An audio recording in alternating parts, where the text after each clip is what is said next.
Welcome to Our Girl Relationships. We talk about the problems people face in their day to day lives. Let's start with the video. So it was my fifth wedding anniversary, and this one was extra special because we found out about a week ago that I'm pregnant.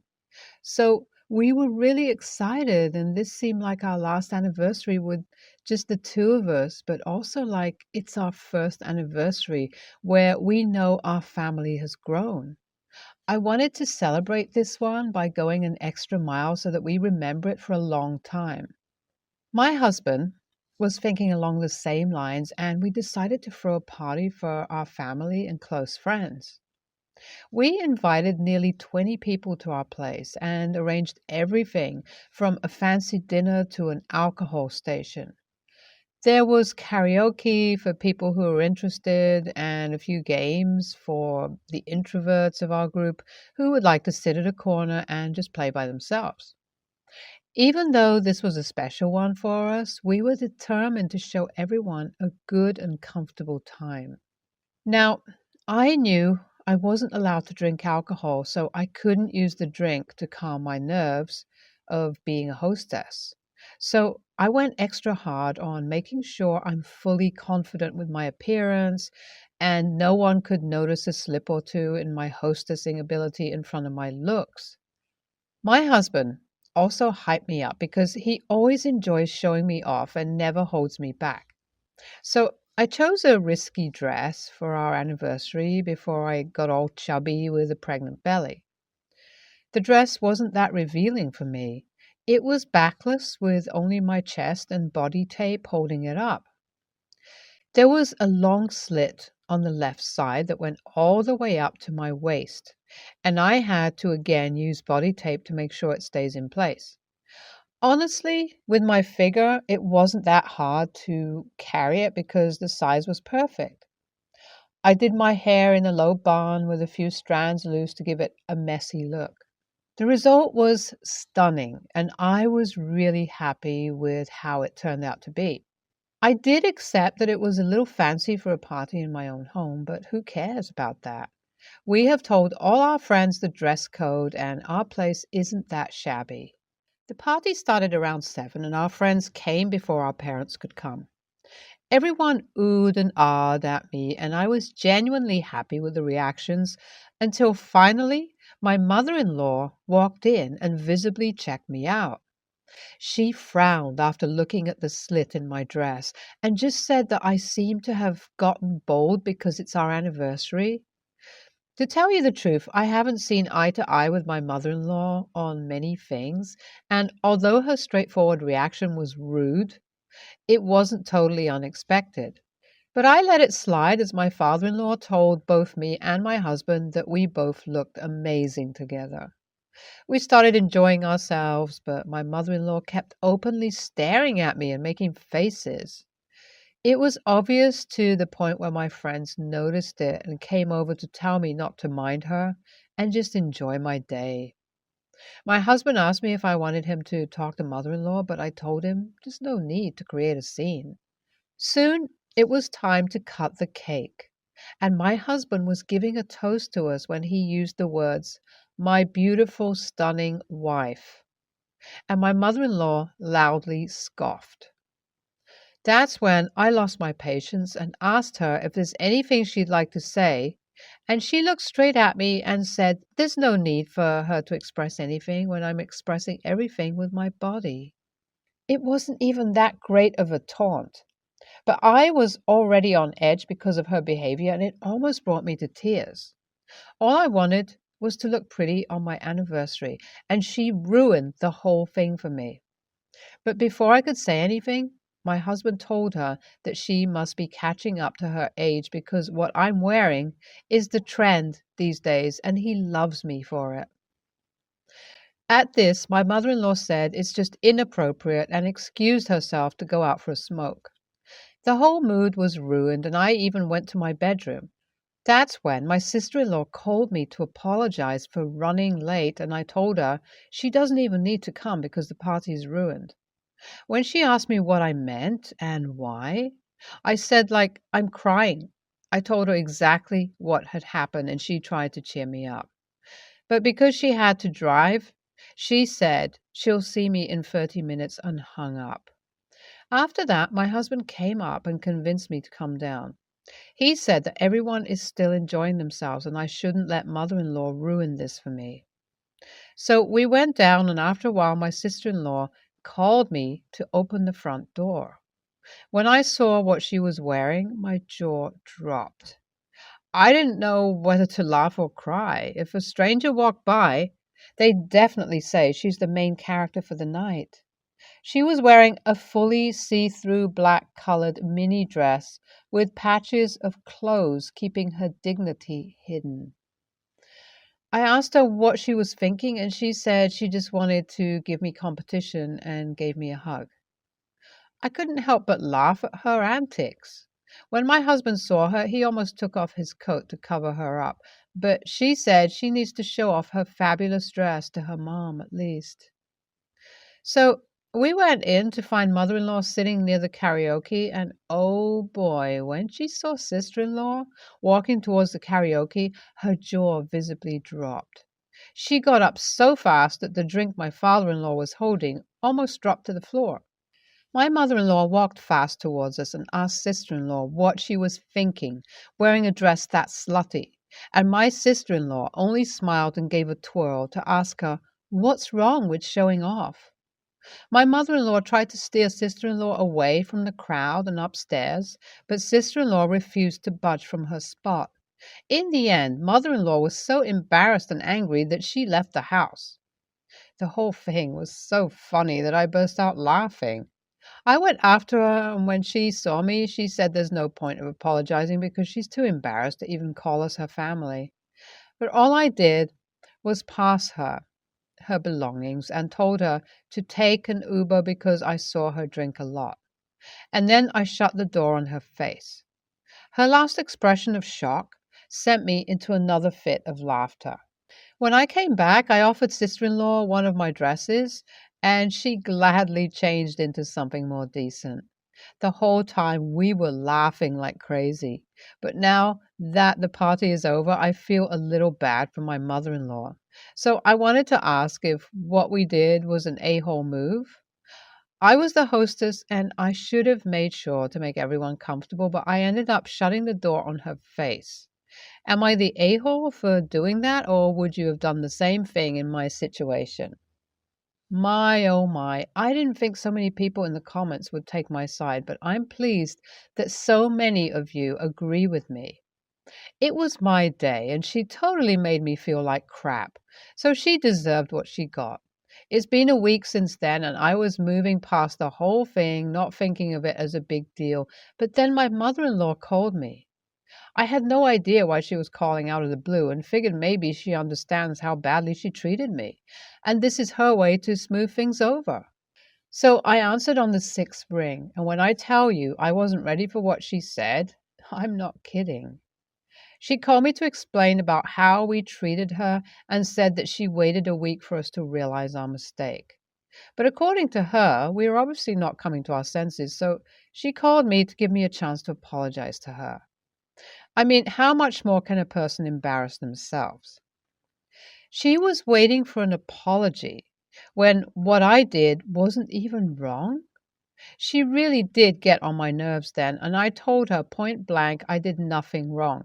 And if I were to go back in time, the only thing I'd change was not sending in her invitation. That offended her even more, and she was so furious that she threatened me that if I don't apologize, she's going to cut me and my son off from the family, and we wouldn't get anything from her. Instead of saying anything, I just laughed and hung up. I couldn't waste any more of my time on Karen, and I don't think the stress is good for my baby. Guess who called me back after 4 months of no contact? Yes, my mother-in-law. She recently found out about my pregnancy, and it's just a guess, but I think sister-in-law must have told my father-in-law, who must have told her. Either way, she found out that she's going to be a grandma and called me to again criticize me for not telling her such important news. Like, what did she expect me to do? She obviously stated in clear words that if I didn't apologize, she's going to take us out of her inheritance and we'll go no contact. And I still did not apologize. So why would I ever tell her that I'm pregnant? Also, she caught me at a bad time because I was already too hormonal from pregnancy and my mood swings are no joke. As soon as she started behaving like a narcissist again, I told her to shut it and that she shouldn't get her hopes up because we are no longer family. She wanted oh so desperately to cut us off, and now she's gotten her wish, and we're happy without judgmental people like her in our lives. So there's no way I'm letting her into my child's life. She was about to say something, but I didn't even wait for her to finish and hung up again. I also blocked her from everywhere and told my husband about what happened. Hopefully, this time she'll get a clear sign that her toxicity isn't welcome in our lives. I came home last week with our newborn daughter, and she's the most precious and adorable thing in this world. I was exhausted and happy at the same time when my husband broached the subject of mother in law. He said that he's getting calls from her non-stop, and she even went so far as to ask father-in-law to relay her messages. He told me that he didn't tell me before because I was already in a bad mood because of pregnancy, but she has apologized to him countless times, and we should let her see our daughter and give her one more chance to make things right.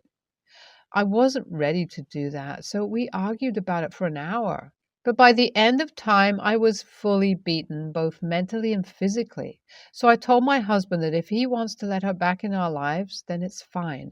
But I'm not going to tolerate even a slight remark against me or my daughter. He promised me that I wouldn't have to do anything I don't want to do.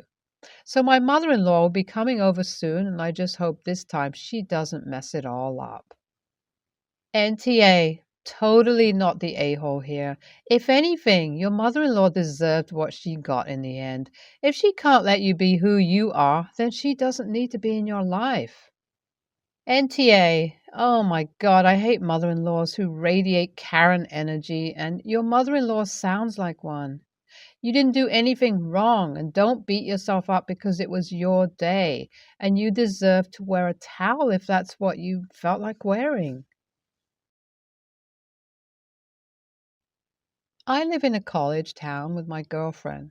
When she goes out with her friends, I pick her up and give a ride to people she is with. Let's say this is 3 times a month, and they're usually the same people. My girlfriend is bad at being picked up. I'm going to some random location. If I'm on the way, I live 10 minutes away. You should answer the phone and be ready to go. I don't usually have issues with anxiety, but it's been a thing recently, and that led to today, where I was getting her and 3 friends from downtown once the bars closed on Saturday. These streets are packed tight, and I don't know the area. I was on the phone with her, and I'm behind another car doing my general routine. Since I didn't see them yet, I was fine just pretending like this car in front of me was the problem, while she tries to find me. 2 minutes later, I spot my girlfriend. I pull over onto the side road on the corner of the street she is on. We are talking 75 feet away from me. Max. We're also talking two-way traffic on a brick alley road. I'm definitely blocking traffic, and 2 cars back is a large intersection. Can people squeeze through? Yes. Comfortably? No. I was certain I was going to get hit, which only increased the anxiety. Then people are eventually stuck in the intersection. People are honking, everything else. No one opened my car door for over 5 minutes. Now I'm hot on the phone. And I don't care because I want these people to figure it out. After 5 minutes, I have 3 of 4 passengers. They insist they tried to get the other one, but they're talking to someone. To me, it's simple. I give you multiple free rides a month, and I literally never even speak to you. Do I mind helping and driving around or whatever anyone needs? Not at all. I enjoy it. But if you're going to have no respect for me, go screw yourself. I'm getting zero benefit. When I was on the phone, I was 100% rude because, like I said, I wanted people to know, so they'd figure it the hell out. And I was so anxious and angry and felt so disrespected that I wanted to just leave. Do I want to feel that way or be rude? No. Did they leave me with much of a choice? I don't think so. Did anyone apologize? No. Did anyone care? No. Now I'm fighting with my girlfriend because I got upset at here because she is insistent that she was ready. She wasn't ready if her friends aren't with her and good to go. I'm talking to her. All I can do is say, hey, I'm here, let's go. It's her responsibility to get them. I've been in charge of many drunk people in my life. I've never had a problem rounding people up. You go up to them, look them in the eye, and say, hey, our ride's here. You need to come with me, RN, or you won't have a ride. No one is like, I need 10 minutes. Tell them to wait outside. I've never heard that. 98% say, it's okay. The other two, they fend for themselves. My girlfriend's mad because I embarrassed her on the phone and I feel like these are just shitty people being selfish. I apologized and was intentionally ignored. NTA, stop giving them free rides or make them pay gas money. It seems from your frustration that this isn't a new occurrence and that it happens on occasion. If you're ready, you should be ready to go, not grabbing your friends when the ride is already there. I'd say put up boundaries. Say you don't mind getting them, but if you're waiting over 5 minutes or longer, depending on your preference in the area, that you'll leave because they said they were ready when they weren't. Otherwise, park somewhere, and if it costs money, then that's on them, along with the gas for driving.